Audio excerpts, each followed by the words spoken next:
Salut à toi et bienvenue dans cette nouvelle vidéo Med Reconversion dans laquelle je te livre nos 6 conseils clés pour réussir ta reconversion. Je t'invite également, si tu ne l'as pas encore fait, à rejoindre notre groupe Facebook dédié à la reconversion des soignants qui s'appelle Med Reconversion. Ça te permettra d'échanger avec d'autres soignants qui se questionnent sur leur avenir professionnel, mais également avec des soignants qui se sont réorientés professionnellement. Donc actuellement, tu es sage-femme ou maïoticien, tu es kiné ou encore médecin ou tout autre professionnel de santé et tu envisages peut-être d'évoluer professionnellement en te spécialisant, en faisant du job crafting ou bien encore en changeant complètement de métier. Donc tout d'abord, avant de débuter, j'aimerais te dire que quel que soit ton projet, félicitations pour avoir osé sortir de ta zone de confort, pour avoir pris le temps de questionner ce qui était établi et pour justement prendre ce temps pour redéfinir ton avenir professionnel. Aujourd'hui, j'ai envie de te partager mes conseils pour réussir ta reconversion. Ces conseils, j'aurais vraiment aimé les avoir et les entendre lorsque j'ai voulu me reconvertir. Ils sont au nombre de 6. Le premier conseil que je peux te donner, c'est échanger. Donc tu connais très certainement ce célèbre proverbe qui dit seul on va plus vite, mais ensemble on va beaucoup plus loin. Donc je trouve qu'il est particulièrement approprié dans la reconversion professionnelle parce que oui, il est essentiel pour la réussite de ton projet que tu oses échanger avec des personnes de confiance, que ce soit des professionnels de la reconversion ou de la formation, des professionnels de santé qui suivent ou ont suivi le même parcours que toi, ou bien encore ton entourage. C'est un exercice qui n'est pas toujours aisé parce qu'il va impliquer aussi de confronter ton projet, tes idées au jugement de l'autre. C'est en effet un risque auquel tu dois te préparer pour garder ta motivation intacte. En parlant de ton projet de reconversion, tu t'exposes inévitablement au regard de l'autre et notamment à celui des personnes qui n'aiment pas du tout le changement. Et pour ces personnes, tout changement est finalement dangereux et elles risquent de vouloir, tout en étant bienveillantes, mais de vouloir te décourager en te montrant uniquement les aspects négatifs, les risques de ton projet. Donc un conseil, déjà choisis des personnes bienveillantes, des personnes de confiance et essaie de ne retirer que le constructif de tes échanges. Tu verras que cet exercice se révèle être vraiment très enrichissant. Cela te permettra d'avoir des pistes de réflexion, des conseils qui sont avisés et concrets, des retours de personnes qui sont passées par le chemin que tu es actuellement en train d'emprunter et ça va te permettre de sécuriser ton projet. Avoir un mentor, ça peut également être déterminant dans ton projet. C'est pas obligatoirement un coach professionnel.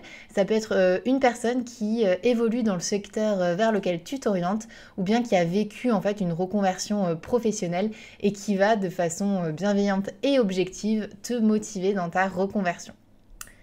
Conseil numéro 2, construire un projet cohérent. Alors, ça veut dire quoi construire un projet cohérent ? Ça veut dire avoir un projet d'évolution ou de reconversion professionnelle qui est en adéquation avec tes envies, avec tes motivations, avec ta personnalité tout simplement. Pour être passé par là, c'est peut-être l'étape la plus difficile en fait d'une reconversion car très souvent il est très facile en fait de dire ce qu'on ne veut plus, mais c'est beaucoup plus difficile de mettre les mots et de dire ce qu'on veut. Donc voilà, c'est une étape qui est indispensable pour te mettre en situation de réussite. Elle n'est pas évidente, mais ne la minimise pas et ne la mets pas de côté. C'est d'ailleurs dans cet esprit que nous avons construit notre bilan de compétences chez Med Reconversion et que nous accompagnons aujourd'hui donc les professionnels de santé qui le souhaitent. Conseil numéro 3, prendre tout le temps nécessaire. Donc ça, c'est un point qui est crucial dans une reconversion professionnelle. C'est essentiel de ne pas agir de façon précipitée et de lutter en quelque sorte contre le sentiment d'urgence au changement que tu ressens peut-être.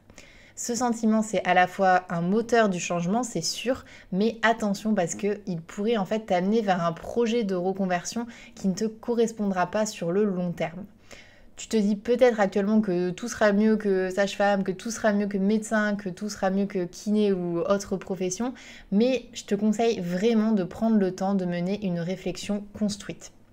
Donc voilà, n'hésite pas à échanger autour de ton projet, à effectuer des recherches, à lire des articles et à prendre ton temps. Il faut que le sachet de thé infuse également, donc prends ton temps. Conseil numéro 4, gère ta reconversion comme un projet.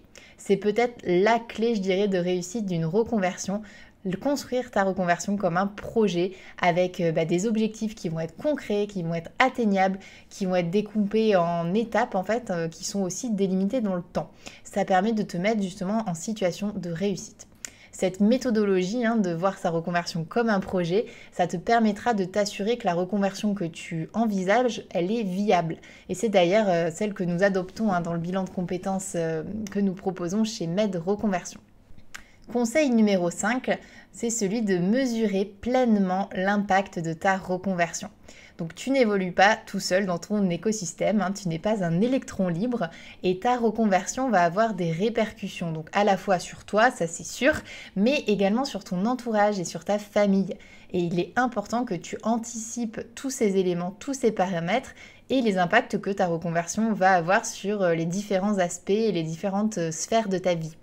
Donc tu auras peut-être de nouveaux horaires, de nouvelles contraintes et je t'invite vraiment à dresser justement une liste des changements à venir pour vérifier que ton projet est réaliste avec ton quotidien, qu'il est compatible avec ta vie personnelle. Et enfin, le conseil numéro 6, c'est avoir le bon état d'esprit. Donc avoir un bon état d'esprit pour une reconversion, c'est déjà être prêt à changer. Il existe une différence, une grande différence entre vouloir changer et être prêt à changer. Être prêt à se reconvertir, c'est viser justement un objectif de meilleur épanouissement professionnel tout en mesurant qu'il y aura inévitablement des difficultés et des obstacles sur le parcours.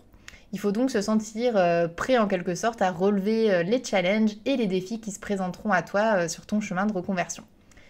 Avoir un bon état d'esprit, c'est aussi rester optimiste et rester motivé. Comme je te le disais, il y aura des difficultés et il y aura des défis, ça c'est sûr. Donc tu auras des moments de doute, mais ça ne veut pas dire que tu fais fausse route, ça ne veut pas dire que tu n'y parviendras pas et que ton projet n'aboutira pas. Et dans ces moments-là de doute, etc., il sera primordial que tu gardes ton état d'esprit positif, que tu arrives à te reconnecter à cette motivation qui t'anime pour te construire un futur professionnel en meilleure adéquation avec toi-même. Je garderai pour te faire un petit partage toujours le souvenir de mon conjoint entrepreneur qui me disait lorsque je me questionnais justement sur mon avenir en tant que médecin, Marion, choix difficile, vie facile. Ce qu'il voulait dire par là, c'est qu'en fait, ce sont les décisions parfois les plus difficiles à prendre qui nous amènent vers une vie plus épanouie. Donc voilà, n'oublie jamais de croire en toi, de croire en ton projet et de garder cette motivation que tu as pour ton futur professionnel. J'espère que cette vidéo sur les conseils clés pour réussir ta reconversion t'a plu. Si actuellement tu envisages de te reconvertir ou d'évoluer professionnellement pour mettre toutes les chances de ton côté, je t'invite à découvrir l'accompagnement sur mesure que nous proposons aux professionnels de santé via notre site www.med-reconversion.com et à réserver un appel téléphonique gratuit de 30 minutes avec moi via le lien que je te mets en description de la vidéo. Voilà, je te dis à très vite dans la prochaine vidéo.